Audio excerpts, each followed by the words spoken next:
4 mars 2017, bientôt 22 heures. Et cette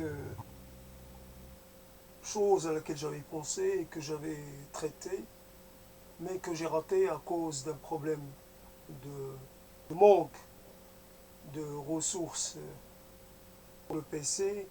Et donc je me sens dans l'obligation à reprendre, mais ça ne va pas être dans le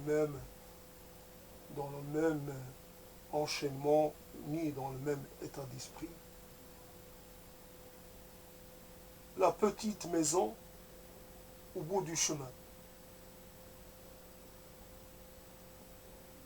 a signalé qu'un certain nombre d'entre nous, les vivants de notre époque, ont été un peu façonnés par cette vision d'une certaine idéalité de cette maison, petite maison dans la prairie, et qui fait que nous sommes dans la nostalgie, dans le rêve d'une vie familiale avec des personnages forts, denses, avec une centralité, avec un foyer au centre, un foyer matériel et un foyer symbolique, avec des dieux bienveillants. On est un peu, on ne sait pas où se placer. Est-ce qu'on doit jouer le rôle des parents ou celui des enfants? On ne sait pas exactement. Et puis, cela est aussi fixé à un âge, celui de l'enfance, et celui aussi de la force des parents.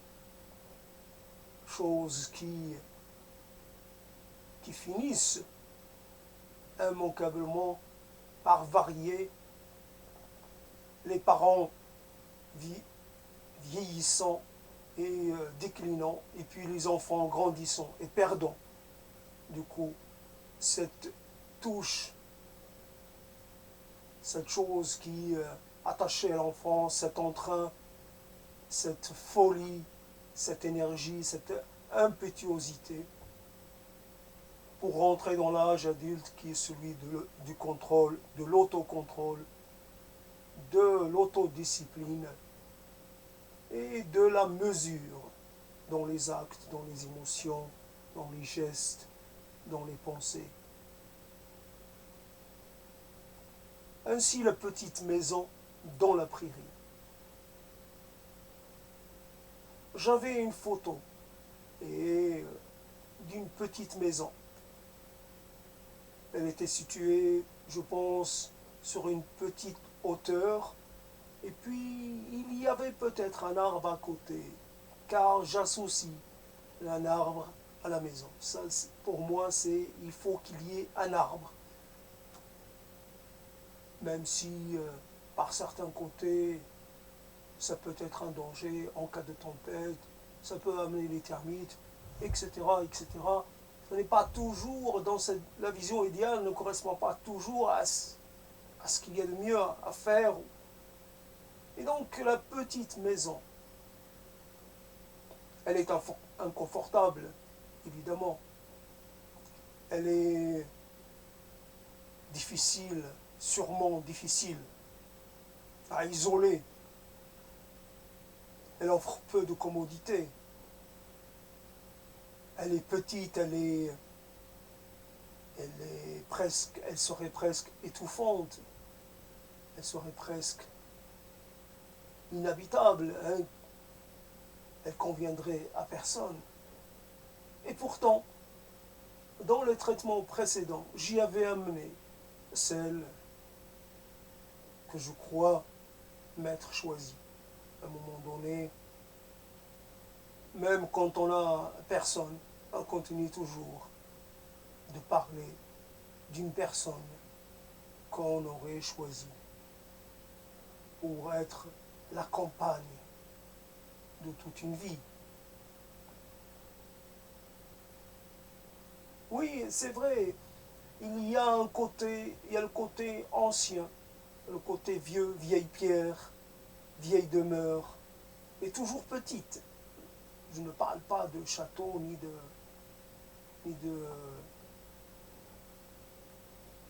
Je parle d'une petite, presque une bergerie, voilà. Ça ressemblerait à cela, presque une bergerie. Des pierres grossièrement taillées, grosses pierres. Et puis le toit, je ne sais pas, toit de chaume, toit de pierre, je ne sais pas. En tout cas, il y a quand même un toit. Et surtout, il y a des choses de nos jours qui sont confortables, habitables, qui offrent des conditions de vie, tout ce qu'il y a de plus, tout ce qui est de plus, tout ce qui est de plus rassurant finalement. Une habitation, un abri. Voilà, l'habitation c'est un abri. Cet abri confortable, d'une large, pas trop étroit, ni etc., dans lequel on peut aller et venir, un abri de luxe, et dans lequel on n'est pas à l'étroit, on a de la place pour faire des choses et d'autres. Et cette petite maison qu'il a, elle est étroite, elle est petite, peut-être carrée ou rectangulaire, en tout cas, elle est petite. Et on pourrait croire qu'elle est abandonnée même, qu'elle est laissée à l'abandon. Pas encore en ruine, mais elle a besoin d'un bon coup de rafraîchissement. Elle a besoin d'être un peu reprise en main. Pourquoi la petite maison, tout ce qui est de plus modeste, de plus inconfortable, est presque effarant? Pourquoi? Tant ça paraît fou. Pourquoi élever des choses en eau? En dehors de la petite maison dans la prairie, il y a quelque chose que recèle cette petite maison, qui n'est pas contenu dans la grande maison, dans le grand pavillon. Pourquoi le grand pavillon est si peu pourvoyeur en imagination, en histoire, en conte, en projection.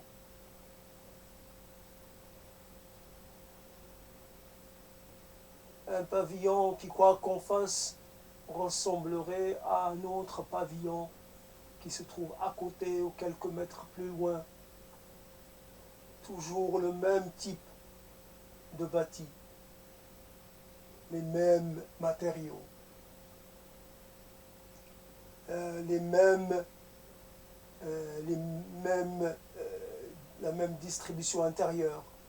Toujours tout est fait de façon à ce que ce soit le plus pratique possible, le plus fonctionnel possible. Pourtant, la petite maison, elle est là, elle demeure un point de référence. Elle demeure vivace dans notre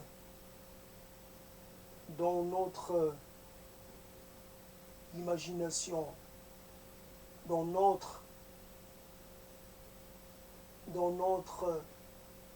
système d'évocation.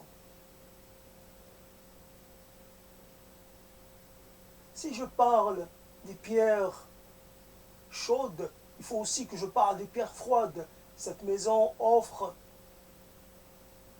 quand il fait chaud, offre la chaleur de ces pierres.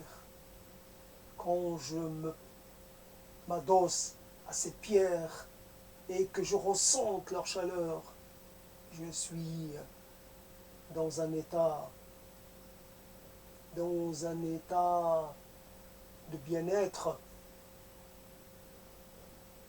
inégalable, inégalable, inégalable. Et pourtant, l'hiver, ces pierres-là sont d'une froideur, une froideur mortelle. Il ne faut pas en attendre autre chose. Ces pierres sont insensibles. Elles vivent leur vie de pierre.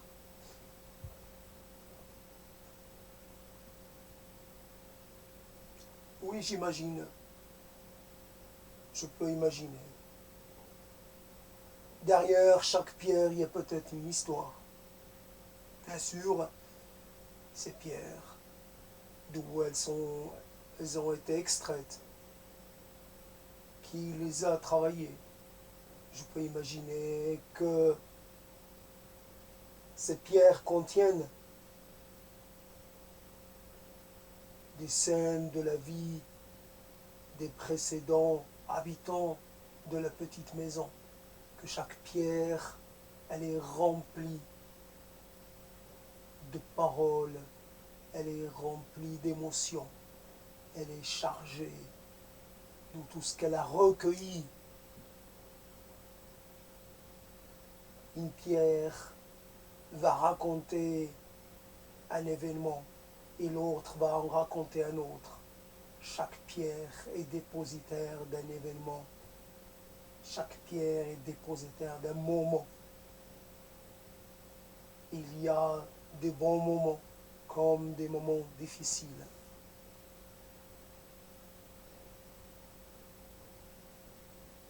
Dans la petite maison, je laisse une place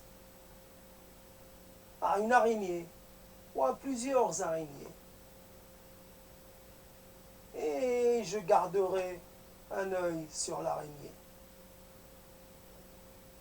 Je l'imaginerai toujours à sa place, en train d'attendre, en train de guetter, en train d'observer. Elle doit me sentir, cette araignée.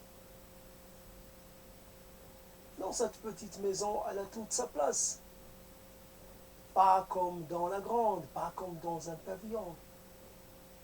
Elle est la bienvenue, elle fait partie du décor. Dans cette petite maison, elle est utile à un moment. Elle va peut-être attraper un moustique qui m'aurait dérangé.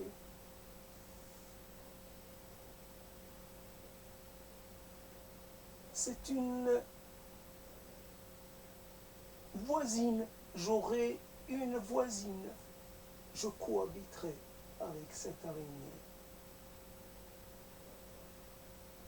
Elle va m'accompagner pendant toutes les saisons de l'année.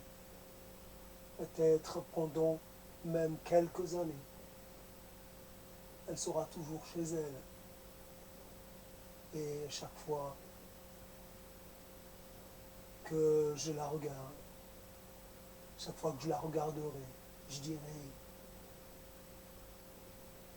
je me poserai la question, à quoi pense une araignée qui ne bouge pas la majeure partie du temps? Oui, je sais que les araignées bougent la nuit, je sais qu'elles se déplacent. Oh, elles sont pas si immobiles que ça, mais il me plaît d'imaginer toujours immobile, en train de penser, en train d'avoir des visions. Dans cette petite maison.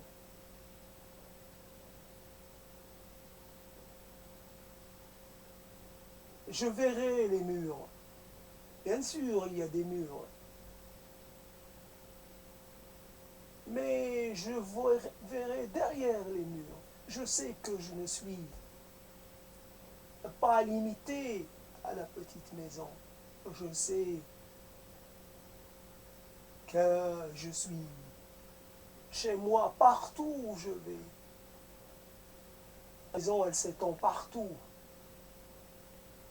Ce territoire, celui de la maison, il est grand, il est immense. Partout où je vais, partout où je pose, partout où je mets mon pied, où je pose mon pied, je suis en terrain familier. Il me suffit de prendre mon impulsion. Je suis de suite aux côtés d'un arbre auquel je parle de temps en temps, que je touche en passant. Un coup, je suis sur l'autre versant de la colline, un autre. Je suis parti à la chasse de quelque chose. Mais je pourrais devenir chasseur. J'irai chasser les couleurs. J'irai poursuivre le sillage. Le sillage des êtres qui passent tout près de la maison. J'irai voir s'ils habitent juste à côté ou s'ils habitent un peu plus loin. J'irai m'enquérir d'eux pour voir, pour savoir qui m'accompagne dans cette aventure. Bien sûr, j'ai renoncé à inviter quiconque.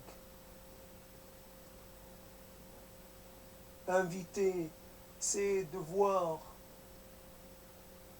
se sacrifier, devoir accepter, supporter. Je ne cherche point, je ne cherche point à imposer à quiconque mes choix. Je choisis la maison pour moi-même. Je ne te l'imposerai point. J'aimerais pas me sentir responsable et à devoir à chaque fois tenter de te convaincre que toi aussi tu as pris la bonne décision et que je ne t'avais pas influencé, que c'était aussi ton idée, que ton sacrifice n'en est pas vraiment un et que chaque choix implique des sacrifices, n'est-ce pas? Bien sûr. C'est inconfortable, bien sûr. Nous serions isolés, nous serions coupés du monde. Mais c'est quoi le monde? C'est quoi ce monde? Avons-nous réellement une place dans ce monde? Qu'a-t-il à nous offrir? Qu'a-t-il encore à nous offrir? Nous avons assez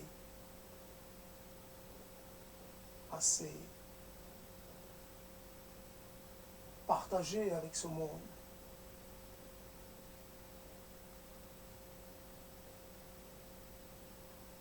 D'une certaine façon, nous sommes libres de toute attache, de toute obligation. D'une certaine façon, nous sommes en rupture. Et alors, qu'est-ce que ça a de si catastrophique?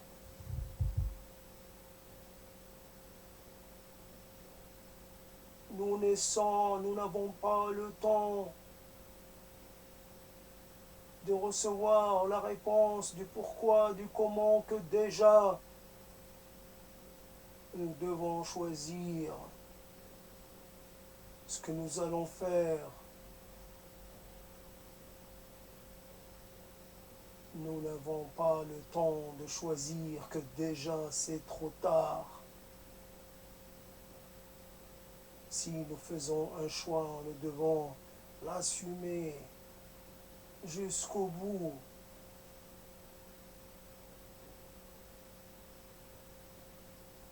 Toujours assumer, toujours devoir faire des choix, faire des sacrifices, des compromis.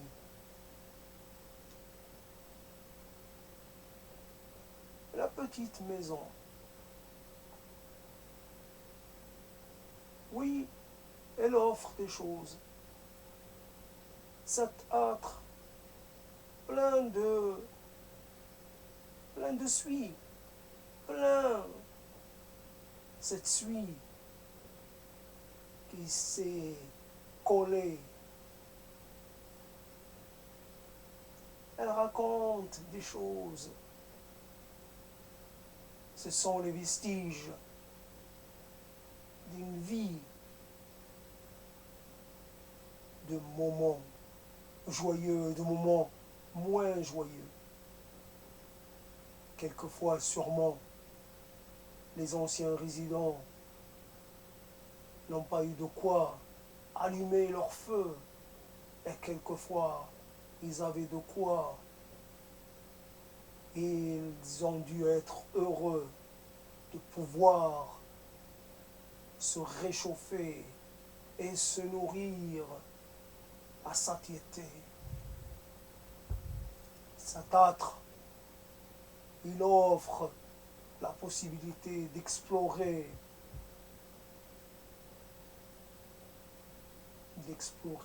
d'aller à la rencontre des autres, à la rencontre du passé, même si ce passé est juste fictionné, même s'il est juste un peu artificialisé, n'empêche.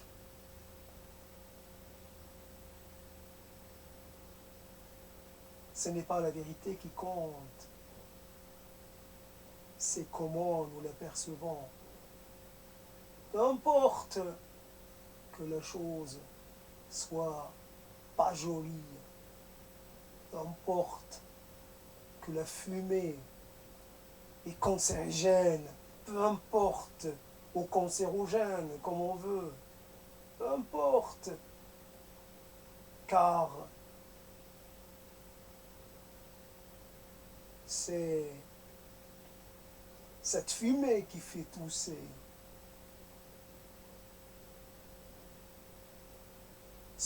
Qui rappelle ce moment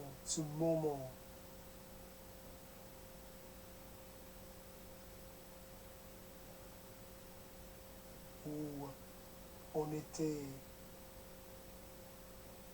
dans l'attente du repas. On savait que ça allait venir, que quelque chose se préparait et que nous y avions notre part.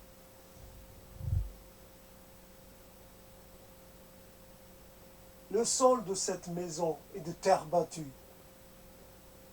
Terre battue.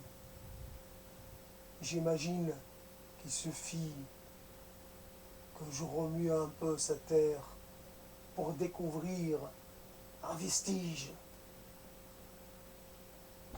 quelque chose qui a été caché, quelque chose qui a été oublié, de ces petites choses,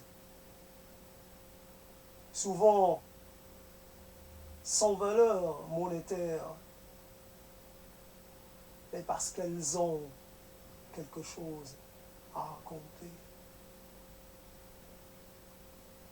parce qu'elles peuvent enflammer notre imagination, nous faire partir en voyage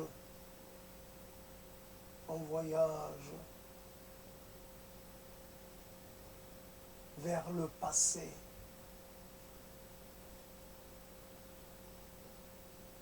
La maison raconte les saisons,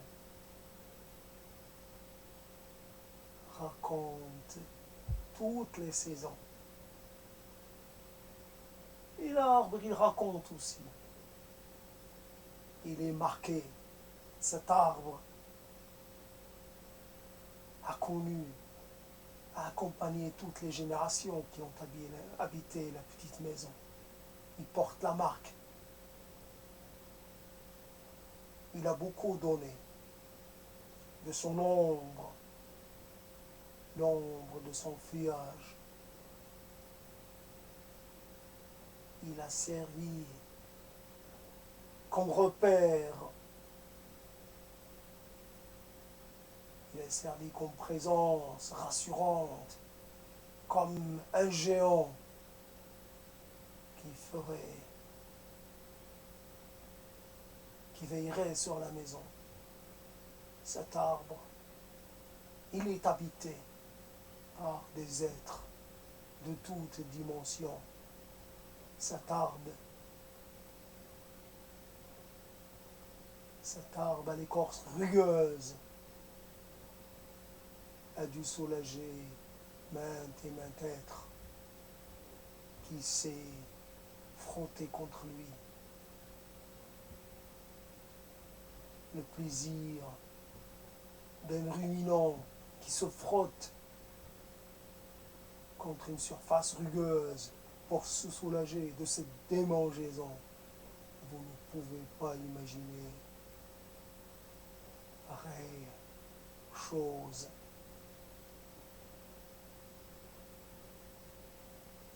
Cette maison apaise les démangeaisons de l'âme, ces choses qui vous irritent de partout, ces choses, ces tiraillements, ces quêtes sans fin, cette recherche du sens et du but, cette attente, souvent sans fin et sans cette absence de réponse.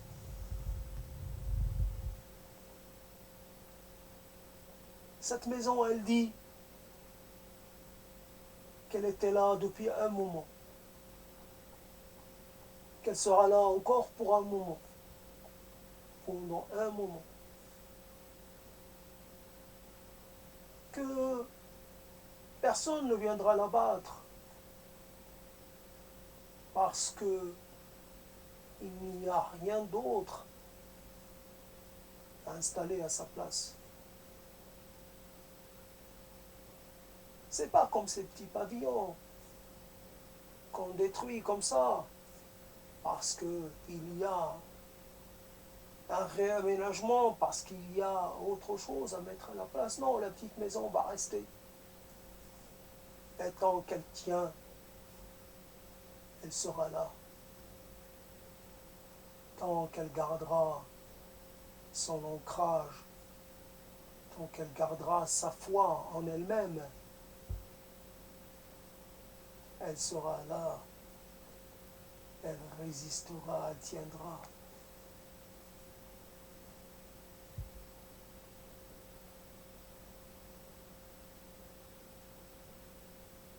Nous avons besoin de ces repères qui, par-delà les générations, par-delà les siècles, nous rappellent que nous sommes dans une continuité, que certains de nos œuvres, certains de nos vestiges peuvent traverser le temps,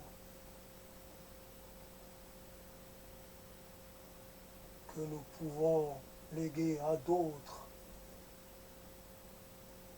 certains de nos réalisations.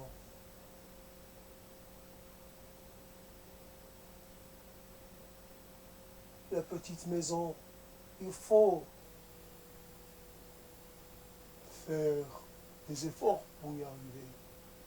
Oh que oui, il faut en faire des efforts. Ne pensez pas qu'elle se donne au premier venu. Ne pensez pas qu'elle s'annonce, qu'elle se fait de la publicité. Non, elle n'invite pas n'importe qui, elle ne se donne pas à n'importe qui. Elle n'est pas pressée. Elle attend ceux et celles qui arrivent à finir, à achever leur quête, qui arrivent à venir au bout de leurs épreuves. Il faut aller tout droit sur des kilomètres et des kilomètres. Et puis, il faut passer un premier pont et prendre le chemin qui tourne à gauche, puis continuer encore. Arriver à la première colline, il faut tenter de se repérer, car elle est là parmi les collines. Et les collines, elles sont nombreuses. Et puis, il n'y a pas toujours des ponts. Il n'y a pas de poteau indicateur. Il n'y a pas de ces marques qu'on laisse pour les marcheurs. Il n'y a rien.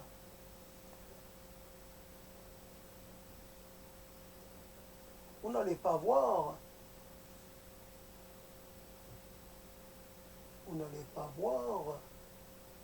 un panache de fumée. Non, la maison est inhabitée. Elle ne va pas s'annoncer comme cela.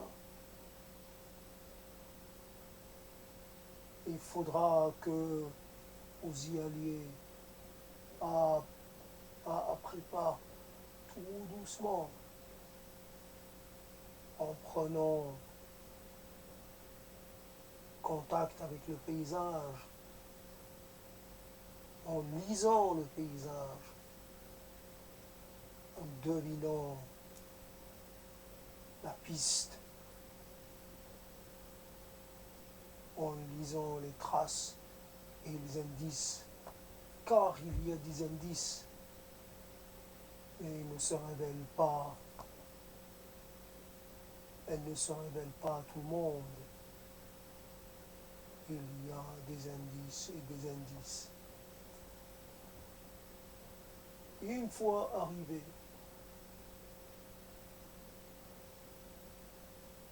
il va falloir faire ami-ami avec la maison. Il va falloir apprendre à se connaître, à s'estimer, apprendre à partager, apprendre à vivre dans cette communauté, dans cette proximité. Et puis, il faudra apprendre à laisser le temps passer sans chercher à l'influencer, sans chercher à détourner son cours. Il faudra laisser le temps passer, il faudra veiller sur l'arbre. Il faudra rafraîchir la maison, il faudra inscrire votre nom sur une pierre pour l'ajouter à la liste de tous les résidents. Il faut accepter d'être un parmi tant d'autres, tant d'élus qui sont passés par là. Il y a toujours un lieu qu'on imagine propice à nous permettre d'accéder à la révélation de ce que nous sommes, et pourquoi nous sommes là, pourquoi nous serions là, et comment faire pour que notre séjour ne soit pas une futilité. À ce point, ce lieu de révélation, il faut le quêter, il faut accepter pour cela de sacrifier notre confort et la facilité qu'on a au quotidien. Il faut accepter de se délester de nos certitudes, de nos habitudes et de notre désir de croire en notre force. Nous n'avons ni à être forts, ni à nous sentir faibles. Nous avons juste à être, pendant le temps qui nous est imparti, à être dans un équilibre,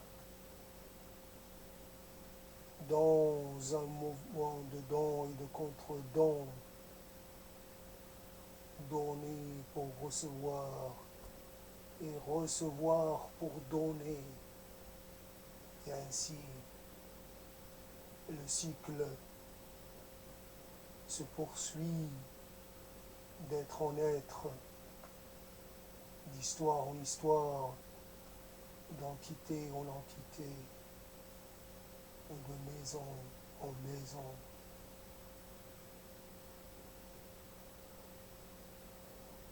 On a quelques secrets, on voudrait en découvrir d'autres.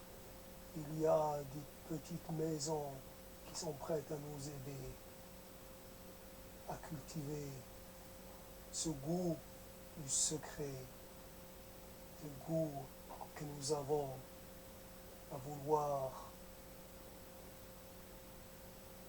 aller découvrir les mondes cachés,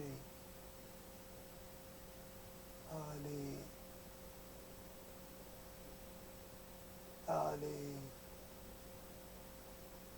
du côté des êtres invisibles,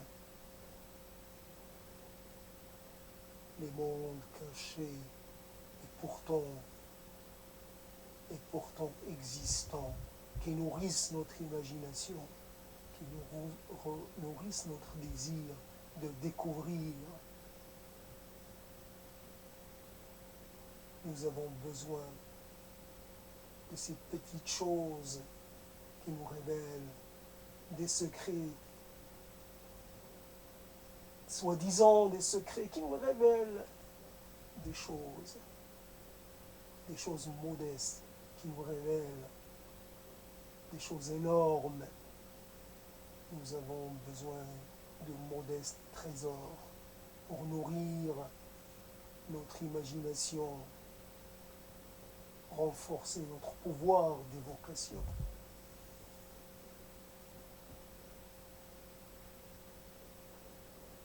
Vivre pour se rendre compte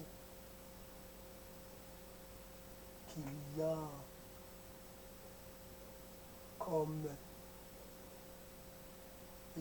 comme quelque chose qui fonctionne, qui ne fonctionne pas normalement. Il faut attendre de mûrir pour commencer à percevoir des choses. Il faut attendre d'approcher la mort pour commencer à réellement se sentir en capacité, se sentir digne d'appartenir au monde des vivants. Il faut approcher du moment de la fin pour se rendre compte que nous sommes si peu doués de paroles, si peu doués d'intelligence, si peu doués d'intuition, si peu doués, si peu doués, si peu capables, si peu capables de formuler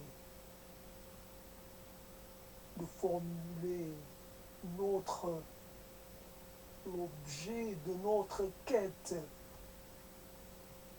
Il faut attendre longtemps et longtemps pour commencer à esquisser les contours de cette quête, pour commencer à lui donner forme.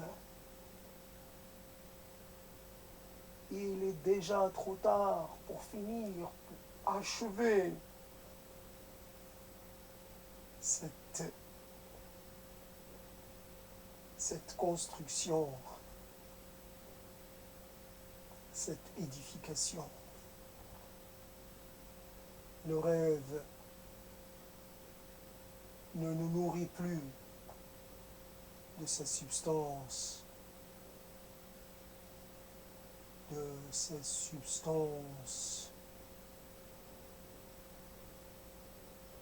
miroitante, de ces substances translucides, de ces substances évanescentes. Nous vivons sur les rêves anciens et nous devenons incapables d'en créer de nouveaux.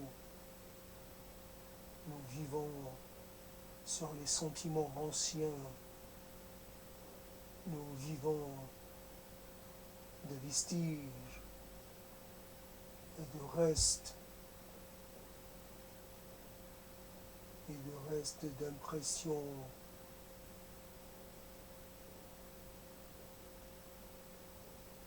Nous sommes devenus des anciens.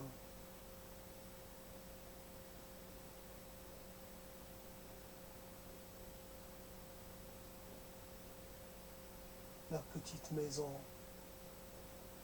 au bout du chemin, tout au bout du chemin. Qui dit chemin dit cheminement. Qui dit cheminement dit difficulté, dit obstacle,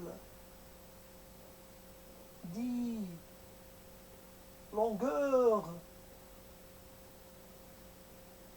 et nécessité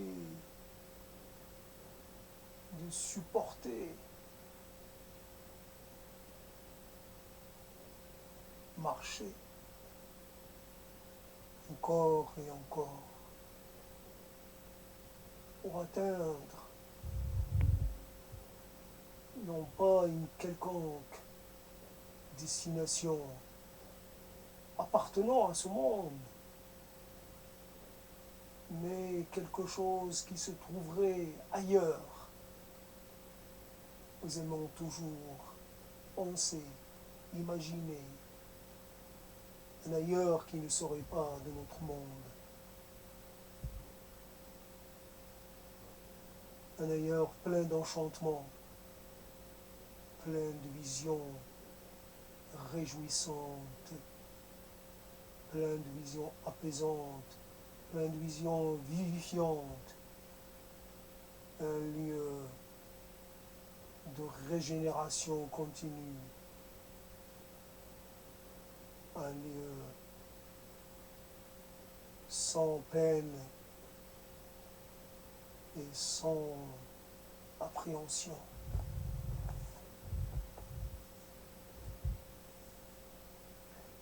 La petite maison au bout du chemin offre la possibilité de se reposer, de faire une halte sur le chemin, sur le grand chemin.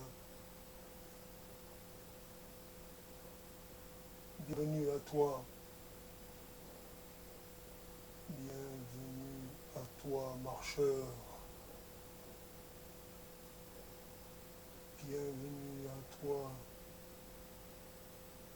celui